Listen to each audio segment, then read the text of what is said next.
Anyway, welcome today to everybody here with us in person, and we thank you for being here. And to those of you watching online, welcome. And today's topic is called the melting point. And I'm going to tell you, we've got some of the most extraordinary glass artists within our show, and I can only pick 3 of them to be on the panel, but a couple of the others were on the panel over the summer. But the artists who are not with us at Do Glass, one is Anthony Varvano. This happens to be a Anthony Varvano pendant that I'm wearing. I like to wear art, so that's always good. We have Lee White, who does fused glass, and Caleb Sigler, who does glass and mixed media. Today on our panel, starting on the far left, is Mark Lewanski, who splits his time between Michigan and Arizona. You can guess which season he spends where. Right next to him is Seth Fairweather, a local guy. And right next to me is Troy Moody, also local. These two sometimes might be found sharing their education information at Mesa Art Center. Their classes fill up quickly. And so Troy, Seth, and Mark, and I'm Susan Paget. So welcome. And today there's so much to learn about glass, and we're going to talk a little bit about fused glass, stained glass, blown glass, cast glass, and woven glass.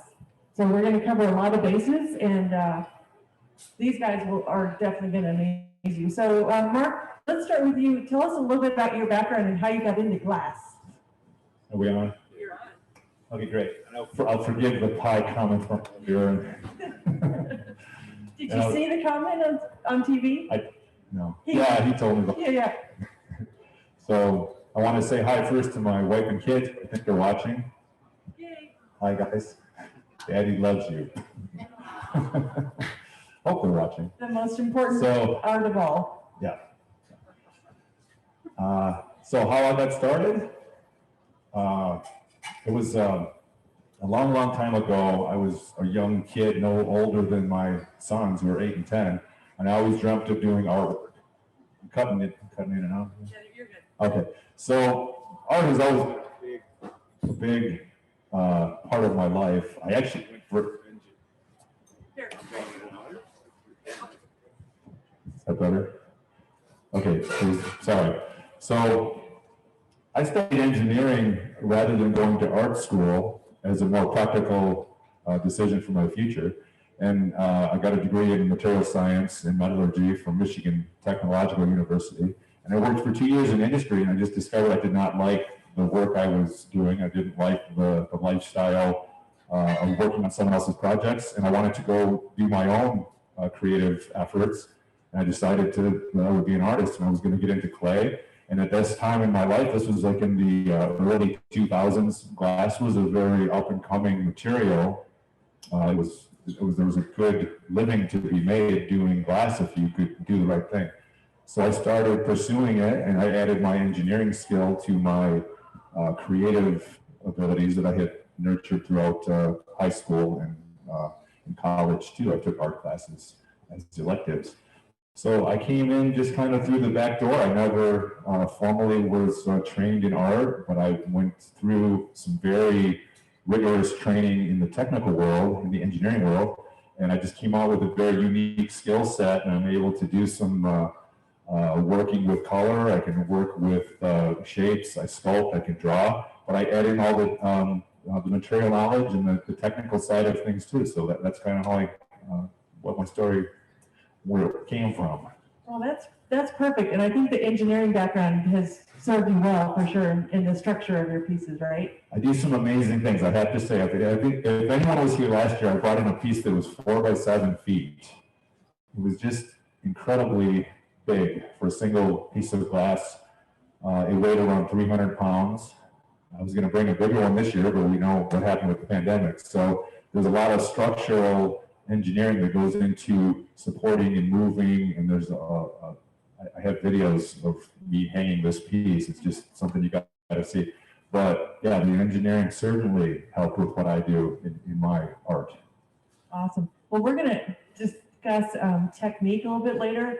because we've had some of Mark's pieces up by our office waiting area, and everyone's like, how does he do that? Because it's woven glass, which is, you know, challenging to do. So we'll come back to that in just a minute. So Seth, you also have a very interesting background, and how you ended up in art and glass is intriguing. And you cover kind of the gamut of cast glass, blown glass, melted glass. Yes. So tell us about that. I guess similar to Mark, I was really interested in science when I wound up in college, and I was going to be a doctor. I had a lot of interest in surgery and cutting people up. I did some freestyle surgery on occasion. And then I had an art requirement to get out of the way, and I had no real interest in art up until that point because all of my focus had been on anatomy and chemistry and physics. And so I took glass blowing because that sounded way cooler than painting. I stand by that choice today. And I never looked back. I wound up leaving the school I was at to transfer to a school known for their glass program. So I did go through the art school program, and then I bounced around the country for a while, taking any job that would teach me more about how to build the equipment, how to do whatever I needed to do to make the work. And then I eventually wound up here, and then I left again, and then I came back, and I've been here for 6 or 7 years now. And yeah, I do all the other stuff that these guys don't do. So, hey mom, hey dad, I was going to be a doctor, but I changed my mind. I'm going to be an artist. How would that go down, right? Cool. They were cool with it. My grandmother was an art dealer and forger in Chicago. And my mom's side was all musicians, so they didn't really care. They thought whatever, as long as you're good at it, rock and roll. I like that. Very good advice. So you have some very interesting equipment. We did in the comments. We did in our summer discovery series. I got it. Had some amazing video of Seth pouring glass, melted hot molten glass, and how it goes into the kiln. And we'll talk more about that. But I want to jump over to Troy, and you have an extensive variety from the fused glass to stained glass, and you don't do stained glass as much as you used to, but you are a master at that. Well, yeah, thank you. Yeah, stained glass is what started it for me as far as glass goes. I grew up drawing and painting. The only career that I ever really considered was an artist, although I had no idea what that meant, nor did I ever develop a career path to become an artist. I just followed what interested me, and I found stained glass. I found stained glass in Europe and came back to the States and found a studio that hired me as the flunky and learned as much as I could from them. And like Seth was saying, I kind of bounced around from studios, learning what I could along the way. And just like both of these guys, took that skill set that I picked up and use it to scramble the glass and create the glass in a way to express whatever I'm trying to achieve. So.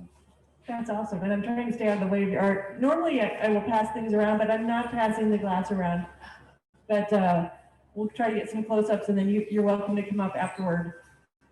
So I'd love to cover sort of the spectrum of what you can do with glass, like what it starts as. I mean, for some people, like I didn't realize, you don't start with clear glass, you start with colored glass or maybe clear. So when you're like, let's talk about how this piece comes to fruition. Okay. We start with you. All right. Well, with this particular piece, if you can't tell in the distance, or all you out there in internet land, it's a piece of fused glass about 24 inches, and then that's mounted over an acrylic mixed media painting. So for this one, it all started with the glass, and the glass is kind kind of a conglomeration of other projects that I fused, I cut up, I repiled together, I add more glass, more colors, more frit, and keep taking it back to the kiln. What is frit? Oh, right. Frit is just crushed up glass. So think of glass sand. So there's lots of different forms of glass that we can use to play with in our artwork. So there's frit, which is like glass sand.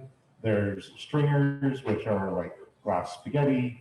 You know, there's a big variety of things we can use in our glass projects. So after I've fused it, a lot of this one has some hand painted elements in the glass. So I'm using traditional stained glass paints that I'm applying to the glass. I fired that in a kiln. So it's the same paints that we've used to create stained glass windows in cathedrals for 1,000 years.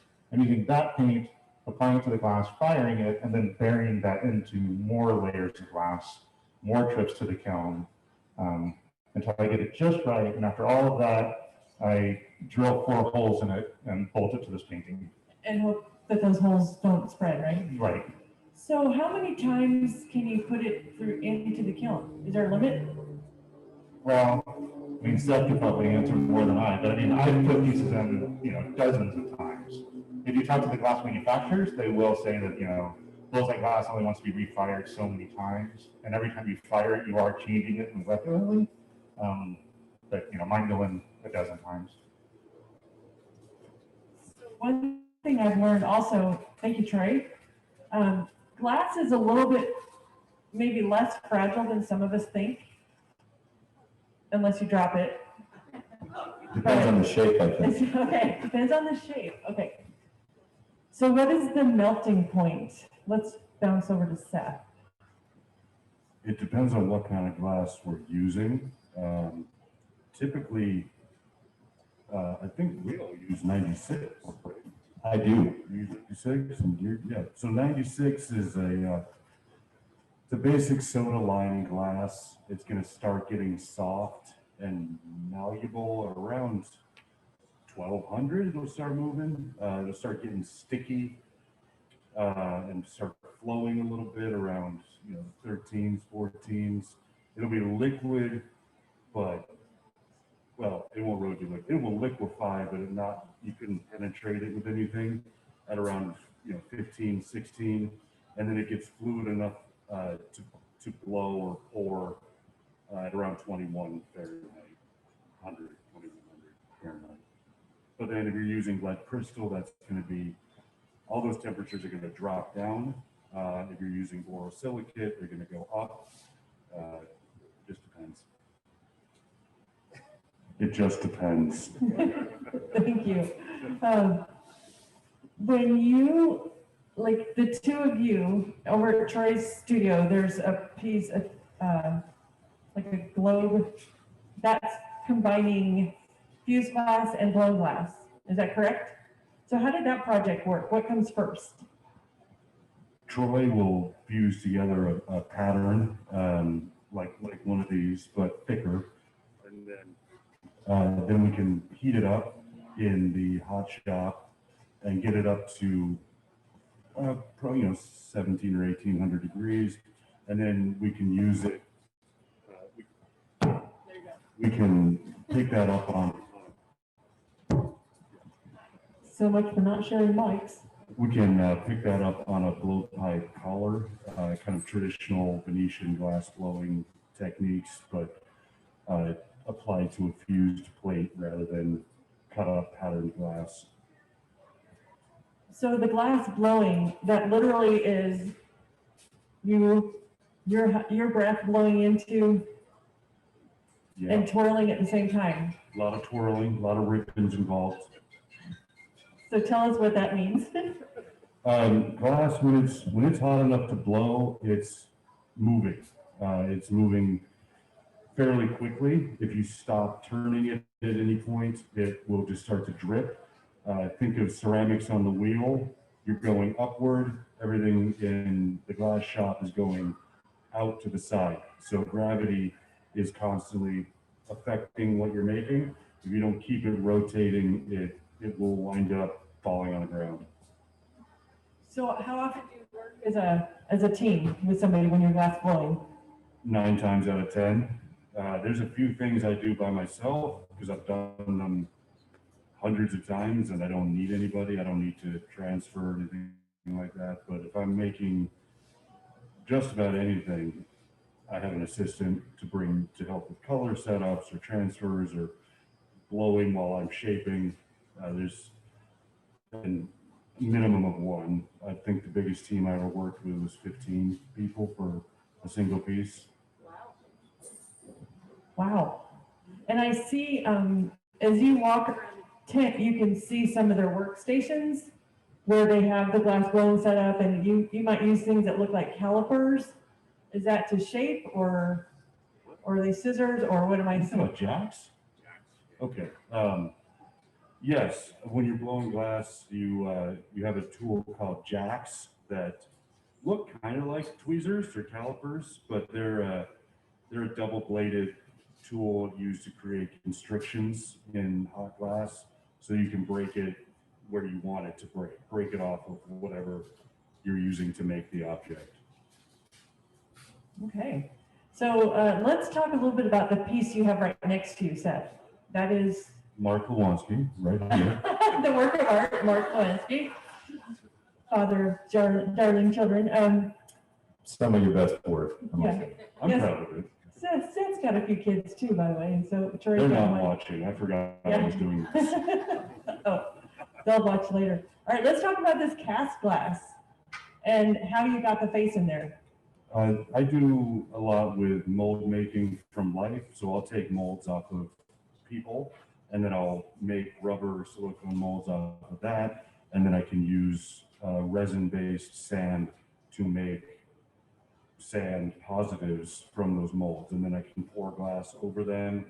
Once the glass cools, I can scrape the sand out from the back, and I'm left with an indentation in the glass that matches what the mold was. And the bubbles that are in there, are those, That's just naturally occurring from the turbulence of pouring glass. I cast pieces like this about 2,400 Fahrenheit. So the glass is moving very quickly. It's falling 3 or 4 feet into sand. So it's gonna fold over on itself and create some bubbles. can I turn it? Yes. So I was reading an article a couple years ago about how they make diamonds sparkle, and it's all about faceting to create an angle that light will bounce around inside of the diamond, and that's all sparkle is just reflecting light. And I thought, reflecting light's the same thing as a mirror. That's all mirrors are. It's just a panel that reflect light. So I thought about how I could get that to happen in glass, and by polishing angled faces of glass, I could get light to bounce back, and I could create a mirror image inside of a clear casting. So I only have half of a face in this, but because of the angles of the glass and the polish, the face is completed kind of optical illusion. Yeah, that's fascinating, because I mean, I look at your work all the time, but I didn't realize that particular, it's just like the Phantom of the Opera, half of his face from the back, but you see the full face from the front. And you have a number of these pieces back there. You have Ezekiel, which is the face on the bottom, and this extraordinary explosion of glass and gold leaf coming off the top of his head, which is fabulous. Thank you. You're welcome. So again, this is a day, and maybe I have to, this time afterward, go to Facebook with take a few shots from each of your studios, but and Beth always does a good job of sharing each of your Meet the Artist pages as well. So Mark, I want to talk about your woven works and kind of where that came from, the idea to do that, and kind of what's involved in the temperatures you have to get at, and how do you get 2 directions of glass flowing the way you do? Sure, I can talk about it. So woven glass is nothing new. Maybe the way I do it is somewhat larger and more detailed than anything that I've seen to date. But the idea is fairly simple. The concept is to bend the pieces beforehand, weave them after they're cast into the correct shape, and then I'm refiring the entire surface once woven over a mold. So I can encapsulate what essentially takes a week or weeks in very few succinct sentences, but it's very difficult to do. There's a lot of precision I built into the work, enabling me to work at a very fine, condensed level with the loops of the weave. So it's just something I've tried to master and tried to optimize as far as the detail I can put in, and the little nuances that happen within the weave structure, and of course the shapes. What else would you like to know? Well, you seem to be quite afraid of color. I mean, yeah, it scares me. Well, I mean, your pieces, you do have some sort of gray and white and black scale with Yes. the little pops of color, but you are certainly known for the vibrancy of your colors and the combinations. So color plays a real important part I of love it. working with color. I took one of the first art classes when I was in junior high. I think I remember the art teacher had us go through the entire color wheel and match complements and match triplets and do all these different drawings that we had to then render in all the different combinations of the color wheel. And that stuck with me. Even years later, I just had a knack for putting things together and balancing my color schemes. And I really like to work with it. And when I start a piece, I don't really have a clear idea of where I'm going. I don't really work from a sketch that I've done beforehand, but I'll have an idea and I'll start bringing color together spontaneously and just making adjustments as I go to try to balance everything out and achieve the effect. So I'll work through, like you said, the pieces that are more gray and white, and they have a lot of neutral base, but they'll have every color in them. One of the interesting things about my work is every single color that's available to me in my palette appears in every piece. But you would never know because it's just some you don't see and some are more prevalent. So I can really go through it and get infinite variations using the same maybe 50 colors of glass that are available. Interesting. I'll have to look more closely at some of those then. Yeah. But I mean, your style is recognizable. And so when you order your glass, you do order all color rods. You're not coloring them yourself. So as a fuser, my raw material is flat glass sheet that I can buy from a manufacturer, and the very fine pieces that are referred to as stringer are also available to buy, but I make my own because I want to have lengths that are longer than the standard 18 or 20 inches that you can buy. I do pieces that are 5 and 6 and 7 feet long. And I make a lot of it because I use a lot in my work. And if anyone's ever done glass fusing, that material is pretty expensive to buy. So I just decided to make a kiln setup. And I actually have a machine that does it. It's kind of cool. I can't talk about it because it's top secret. But I have a machine that I designed that I can extrude stringer in mass. So it's a really cool process. I do some other pieces that are what I call ropes of glass. And there are 3 colors that are coming down out of a kiln from different holes. And I wind them together after they start to cool. So they look like a rope where the strands are separate rather than a cane that's twisted that is smooth. And I use those in my work too. And those are kind of fun to make. They're really an enjoyable process to pull that out. I might be doing some of it behind the tent pretty soon. I think Jake told me I could put a kiln back there. I might be pulling some string. It might be fun to watch if anyone wants to see it, maybe in about a week. We'll make sure we post that schedule. Yeah. Well, and we'll try to keep people posted on that. But it's kind of like making stringers, like you called it spaghetti. So it almost is like making glass pasta. Yeah, it's like pasta. You're going to pushing it through it as you're coming in. Yeah. Yeah. And I make a lot of that material. I use a lot. That's one of the ways I color the different strands of glass will be to build up layers of stringer on top of a base color. And then when you step back, it looks like an entirely different color. If you've ever seen a photograph that's made of pixels and you step back and you see a lot more color than what is really there, I get that effect in my pieces by building up the stringer rows on every strand. So let's talk about equipment. You have, do you have a whole setup here and in Michigan? I have a kiln here at my studio up near Cave Creek that we're not in production yet, unfortunately, just some setbacks. But the entire production right now is done in Michigan. We have several kilns. lot of other specialized equipment I had to design to do my my work is in the big studio back in Michigan. Excellent. And traveling with all this is kind of interesting too, isn't it? I have mastered shipping glass. Yeah.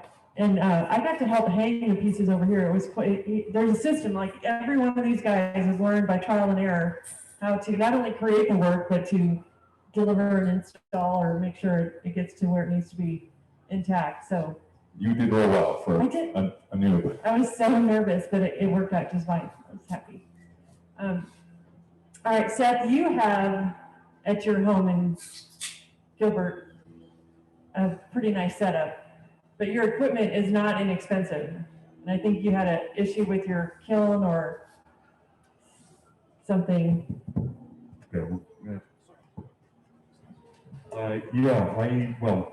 I used to blow glass at the Mesa Arts Center, and when everything shut down this last year, I had no place to blow glass anymore. So I wound up buying a used mobile shop from somebody that they had gone out on the road and done demos with. But it hadn't been built very well, so it wound up being a giant block of solid glass at the bottom. So I had to destroy it with a sledgehammer and rebuild it from the ground up. So I actually have a much nicer furnace now that I didn't plan on building. But I have two furnaces. One of them is a blowing furnace. It holds about 270 pounds of clear glass. And then the other is 400 pounds, but it's up in the air on legs. And the whole thing tilts forward to pour glass out of it into sand molds. And then a bunch of kilns. So we need to find that that video. But I was fascinated, and you know, this is not an art form for sissies. I mean, you guys, you're all in. Blow my hair out like these guys. Like you might I get get by. fired. No, I mean, you're all in. It's very physical. It's very, there's a lot that could go wrong, but then there's so much that can go right. And I always remember the story about Italy, the island of Murano. They basically were sent out to the island because they were tired of having them burn the city down, right? Yeah. Is that true? Had anyone else heard that before? It's true. It is. Kept happening. And but you know, Murano glass was something I was beyond thrilled when I received a beautiful gift of Murano glass. But glass to me is always fascinating because it's such there's so much involved in it. There's the composition, there's your color, there's the intrigue of glass, and you're transforming something from one form into another. Is that part of the allure of it for you, Troy? Like how you can really transform it? Yeah, and it's hard to articulate exactly what initially struck me about glass. Like I mentioned before, I was hitchhiking through Europe and saw monumental abstract stained glass, and it just blew me away. And it lit me up, and I thought, damn, that's what I want to do. So I came back to the States and set out on my path. But what you're referring to, I think that is definitely something that runs through all of our work, is it is very labor intensive. And there's certain parameters that we have to operate within, like glass is only going to do certain things, no matter how hard we push it. And it's fun to push those boundaries, but there are boundaries. So with that comes the notion that when you're creating these works, you are building something, and you're constructing something out of the material, which I find very satisfying. And you also, as you mentioned earlier, you bring in a lot of other kind of nostalgia pieces. And one of the first pieces I bought from you was the beautiful little bowl that had the Stuckies. Right, I'd forgotten about that bowl. 10 years ago. Yeah. I'm definitely drawn to, hinting at stories. I don't want to say that I'm necessarily telling stories, but I'm hinting at stories in my work. And I do that by using found imagery that I'll do image transfers, or maybe I'm doing hand painted elements to bring in some graphics or some references, so that there's something happening in the work beyond just the technique. And obviously, I focus most of that intent on the glass, but some of it also spills over onto the canvas, the acrylic paintings as well. The piece you're working on right now with kind of the travel, like the letter postage stuff plus travel. I love the whole messaging there. Yeah, thanks. I mean, I guess there are roots of what I'm doing now all the way back into that first little stuffy fold that you bought. Yeah, I grew up in Texas, but my family's been in Arizona for generations. So oddly enough, every summer we would drive from East Texas to Phoenix for the summers. But we'd go to the cabin and up to this very rustic, beautiful mountain. But the drive across from Dallas to Arizona, I remember as a kid just watching these little towns and these Stuckies and these rest stops just kind of going away and swallowing up into the desert again. So it just kind of struck me as like this impermanence that we're all experiencing as part of the human nature. So all of that kind of feeds into the narrative of my work. How many of you stopped at a Stucky's truck stop? Okay, it was a must do, and the candy. You always had to get candy there. So yeah, and I love the nostalgia. And I mean, the great thing about art, it transcends time. It can take you back to a memory, or it can open up your mind to I look at Mark's work, and it doesn't necessarily remind me of something, but it makes me aspire to like that the joy that you feel when you look at that. So good job, you guys, on taking us on a travel trip with your art. I'm going to go back to Seth. Seth seems like a quiet guy, but he's really not. This week you've been, these guys all work with each other very well and collaborate, and it's one of the great things about this whole community is to see how they really push each other and support each other. So this week, Anthony has been working on something that Seth, I don't know how many of you guys have helped, but I know you're gonna go pour that tonight. He's got a cast buffalo. Could you address on behalf of everybody, like how that casting process works from A to Z? So Tony made a buffalo out of clay, and then got a mold made of it, so he could get a wax. A lot of casting glass is the same as bronze or metal. It's a lost wax casting. It's just adapted a little bit differently. Rather than using ceramic shell to encase a wax, we use plaster and silica or hydrocal.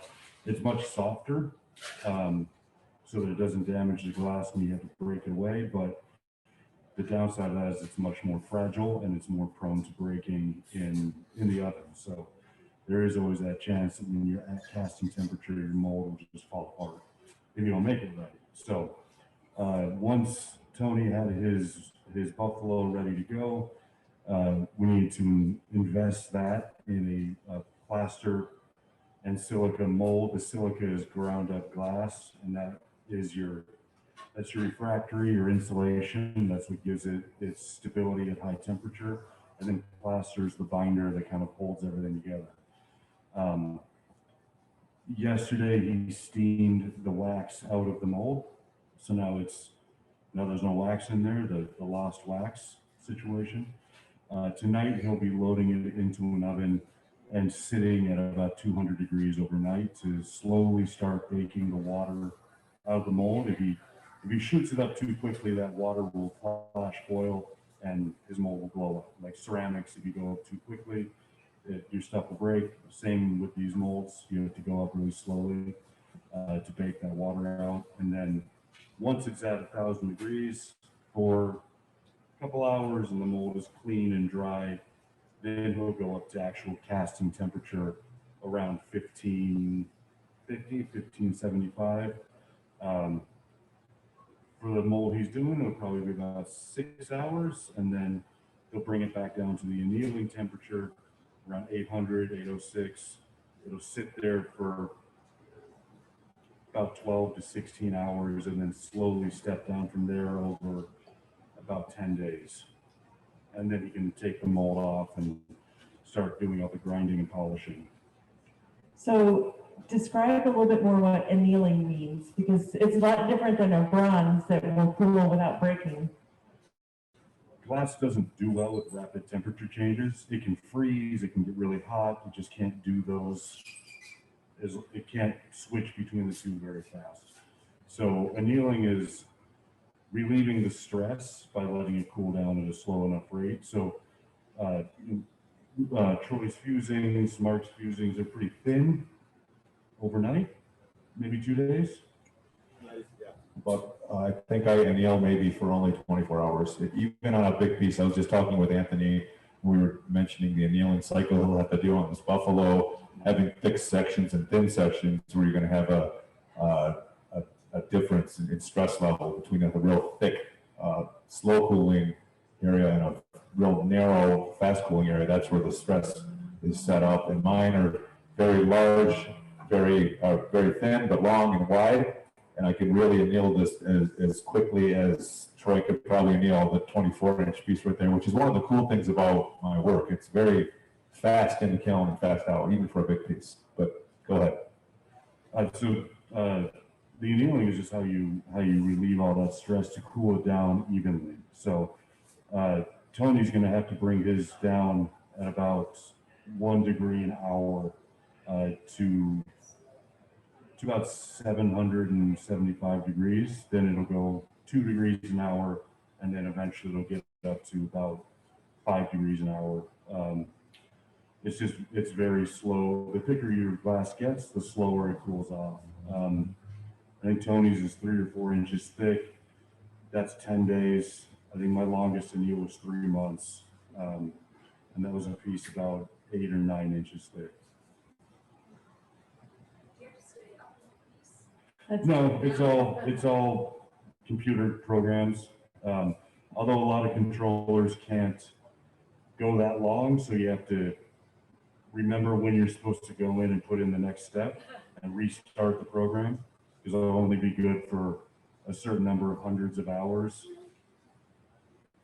I guess that's my problem, not anyone else's. But that's such a fascinating. Had any of you really thought about that process of, and I think cast glass isn't something you see everywhere you go. I mean, so we may not be as familiar with that, but it is very similar to a bronze, only instead of pouring molten bronze, you're pouring hot molten glass, and again, a little bit different. You were going to say something, Troy, about the annealing, maybe? No? I was chuckling to myself that Mark and I are both like, we only have to wait 24 hours for our piece. Whereas other artists working other mediums, like, what are you talking about? You put your piece away for 24 hours while it cooks. That's kind of an odd notion. And then here's poor Seth waiting weeks. Weeks. He's a very patient man.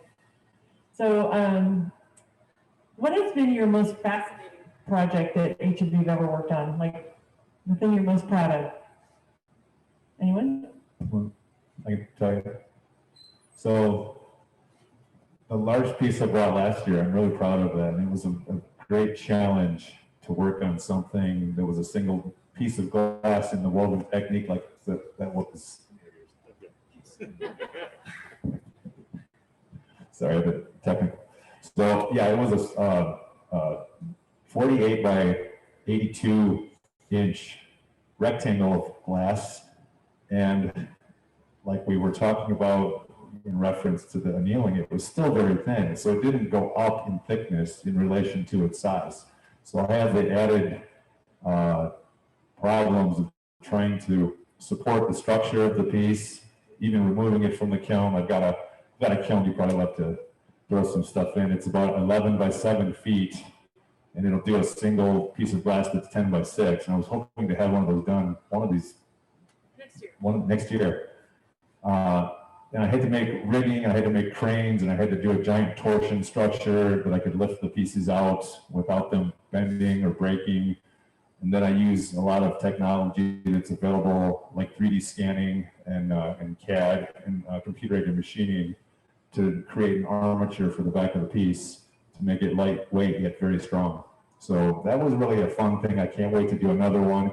I'm actually going to put together a video presentation on the entire process of one of these huge pieces being removed and mounted up with the aluminum for the webpage and for you guys to share. But it was really cool. I really enjoyed the engineering aspect of it.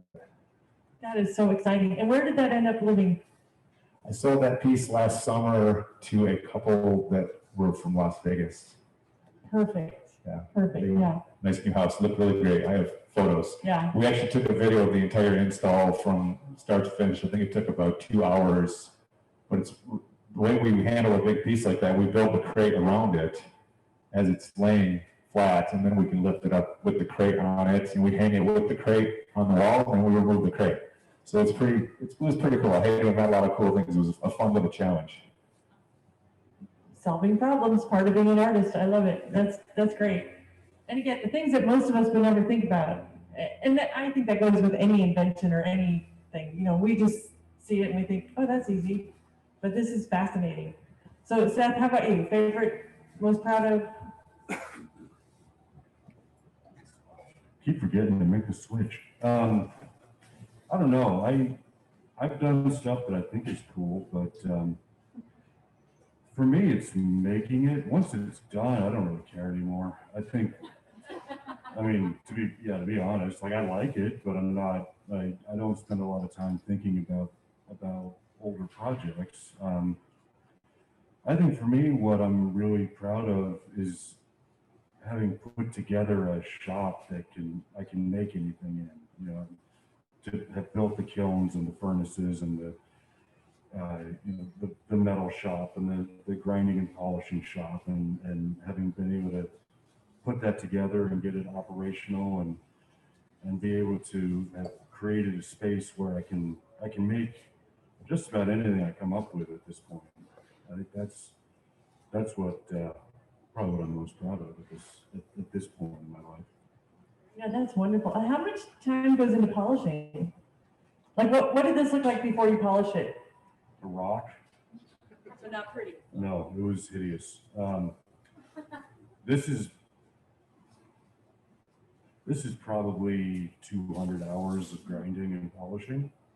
And using sandpaper or what? No, using silicon carbide on big spinning wheels. Silicon carbide is just one step below diamond in terms of hardness. There's only a few things that are hard enough to actually carve and shape glass. That is so cool. I've never seen that part of the process, so. It's really boring. It is. Is it kind of messy too, or? Yeah, it's horrible. Yeah. It's just horrible. We just see the pretty shiny parts of it here. So, Charlie, what about you? Yeah, so I mean, I think I really agree with Seth that for me, it's all about, I enjoy making the work, the process, you know, being there with the work. But, you know, as far as projects that I'm most proud of or most excited about, I've been really fortunate that I've done some very large public art for Scottsdale and the city of Phoenix. I designed all the flooring for the Maricopa County Superior Court Tower in Phoenix. And that was like a fantastic project that I'm super proud of. But really what I'm more proud of is the work that I'm doing, you know, now. It's so nice to be working more intimate and working where, you know, it's all coming from me. I'm not trying to appease a design committee or a public art committee. Obviously I like working on commissions as well, but it's really lovely to go just get into the studio and just make what you want to make for the joy of the process. Yeah, good answer. And do you, I don't know why I just had this thought, but do you play music, and what inspires you in your studio? Yeah, I typically have music going, or you know, the radio or podcast. If not, I have, you know, if the weather's nice and my doors are all wide open, it's nice to hear the birds song and, you know, like the neighborhood cats hanging out. Don't get too close. Those cats got to stay away from the fire. Right. But yeah, that's pretty much how I work. I rarely am working in silence. And has the Mesa Art Center opened up yet? Yeah, so the Mesa Art Center is a fantastic facility out in Mesa for you guys that don't know. And they have studio classes, in ceramics and printmaking and painting and metal and glass. And obviously it's been shut down for the last 10 months or whatever it's been. But we are open again with in-person classes. We implemented a lot of protocol to keep everybody as safe as possible. And it's going really lovely. It's so nice to have people back on campus and have it alive again. But that is like an excellent place to go if you happen to be interested in learning more about how to create glass art. Do any of you have questions for these wonderful artists today? I should have told you to be thinking of those before we started, but so if you were to set up a kiln out back, Mark, were you kidding, teasing me about needing the 400 amps, no. the, Well, what I you plan have to be tall? So I'm going to pull some of the stringer for my work out in back next to Carlos's metal shop. And it just so happens they have one of these portable staircases that you see in Home Depot over there. And I'm going to create a platform at the top of that. I ran this by Jake, he was cool. Yeah, of course. And we're going to have a small kiln elevated maybe 10, 12 feet in the air.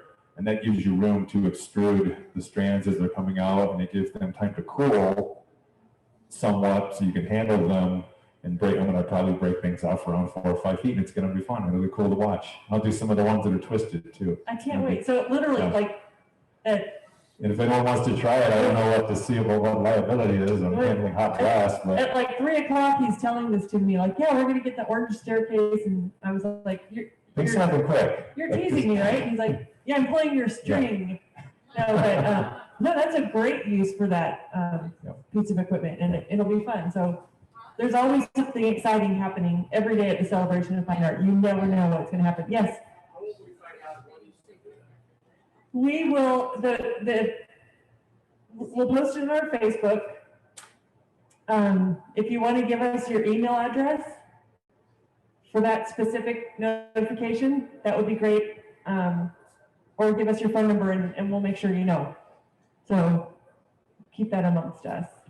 But we tend to use email once a week, and we use Facebook for any quick announcements. So if you have not already gone to our website, celebrateart.com, and opt into our email list, we don't add you unless you add yourself, because we respect the privacy. And then you can follow us at Facebook on Facebook/Celebration of Fine Art. And I guess we can do Instagram notices too. They all kind of tie together. So, but yeah, give us your contact info so we'll make sure. Kathy? Oh, you're waving? Okay. Did somebody else have a question? And then again, you guys are, you're not firing here, but you're assembling, which is always fun to watch. And we have, I think it was last year's program, inhaling my mask, had a wonderful photo of Troy's workstation. And I think we actually have an upcoming topic on tools of the trade, because it's kind of fascinating if you walk around and look at their workstations to see the kinds of tools they use. But I love that it was like glass and yeah, I think what you're referring to is last year I was working on a commissioned stained glass piece here in the tent that incorporated a lot of blown glass, very, very traditional techniques. But there's something really romantic about seeing like the different hand tools that go into making the work. Yeah.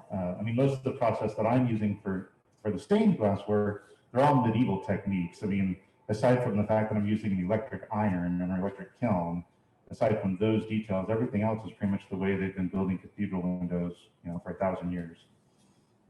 And then if you've assembled it here and you have to get it to the kiln, you just carefully transport it? Well, right. So it depends on what I'm working on. So if it's something that's going into the kiln, I can actually assemble it here and glue it together, and then very carefully transfer that into the kiln to fire at home or in Mesa. But if it's one of the stained glass window that doesn't require firing, I'm drawing and cutting the glass and painting on the glass here, and then letting and soldering up the whole process here at the show. That's right. You're doing the soldering. Gotcha. Okay. Thank you. See,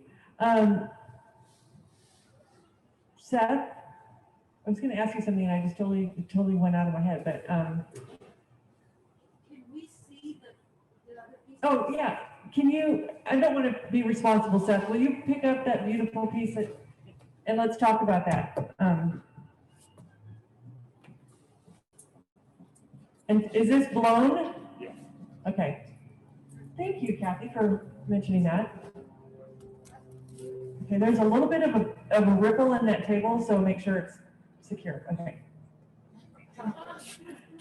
She looks like the queen of chess. How'd you make it?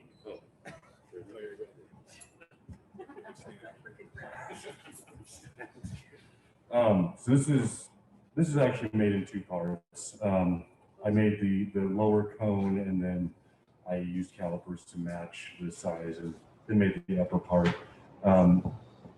This is kind of a new direction, a new project. I think that these are kind of this idea of just this cone shape with a figure on the top. It's almost like a blank canvas. There's so many different places to go with it. This one's got marbles and gold leaf. There was another one that someone took home that had a contour line map carved into the whole surface. I think there's just really a lot of different places as these have the potential to go. So I'm excited and kind of exploring these over the next year and seeing where they take me. It's very graceful. I'm very graceful. Yes, yeah, I noticed that. I noticed that about you. And also you do some photo transfer pieces as well. Yes, not as well as Troy does, but I dabble. Okay. Well, everybody's got to try something. So that's great. And the gold leaf is beautiful. I'm beautiful. Yeah. Isn't he fun? He's so humble. Graceful and beautiful. So, and then the little balls are those? Those are all Little balls too. Yes. It is a self-portrait. 7 little balls.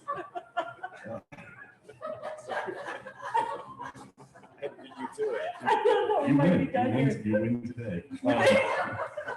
No, those are all glass. They're all stuck to it while it's hot. I make them first and then put them in an oven and then pull them back out and use a lamp working style torch to get them really hot and sticky right on the surface, and then I can fuse them to the glass.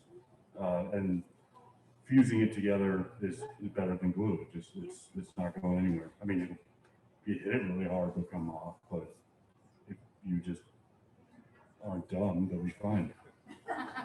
So it's like the hot glass fuses to the glass. Yeah, and it's even hotter than just a regular kiln fuse. Like that surface is liquid, and when they bind together, they're melting together, they're welding together, really, really hot. Thank you. I'm afraid to ask him anything else. Does anyone else have any questions? Okay, how do you stay cool? I don't. I vomit regularly in a hot shop. So that's very hot. It is. My shop is a metal building, and during the summer, if I'm working hot, I'll get up around 3 to light up so that it's hot by 5 a.m. and then I can work until 9 or 10 before I'm just stumbling around and stupid. So I try not to work in the summer unless there's just no way around it. I try to do more casting in the summer, so my exposure to the heat is not as much. Because you would have to have protective gear on too, right? Or no? No. No, I think I saw you in shorts when you were doing it. Yeah, I'm not very smart about safety. Yeah. No, Safety third. Safety third. Probably 140 in there while I'm working, when everything's hot and then you're going. So it's hot enough that you want safety gear, but so hot that you really shouldn't wear it because you're gonna just faint. Right. That was a really Good question. Can you use air conditioning? It's outside. I could, but I'm not made of money. Not yet. You could make some out of glass. I've done it. Yeah? It was not accepted as legal. No legal tender. Let's try though. Okay, other questions? Anybody online have any questions for us? No? So, okay, you guys are truly magnificent, and I thank you for sharing a little bit of behind the curtain to what you do. And we've got a little bit of representation here, but we invite you all to see their studios up close. Troy Moody is on this side of the tent, right by the COVID-19 bird collection. Isn't that what it's called? Something like that. Right through that archway there. And Mark Lewanski, because of his mischievous behavior, is in the very back corner on the north tent. And similarly, we've got Seth in the back corner on the south tent. So They had to separate us. they had to separate them and keep them in their corners. But and you'll pass Tony Varvano right at the corner here. Lee right is kind of midway toward Seth, and then right next to close to Seth is Caleb. So I mean, you can really take a little moment to see all the glass studios, and if you think of other questions later on, let us know, and feel free to come take a closer look at what we have here. And any last words, gentlemen? Thank you. Thanks for listening. Okay, well, thank all of you for being here, and thank you guys. Yay! Fantastic, and we'll see you all next week.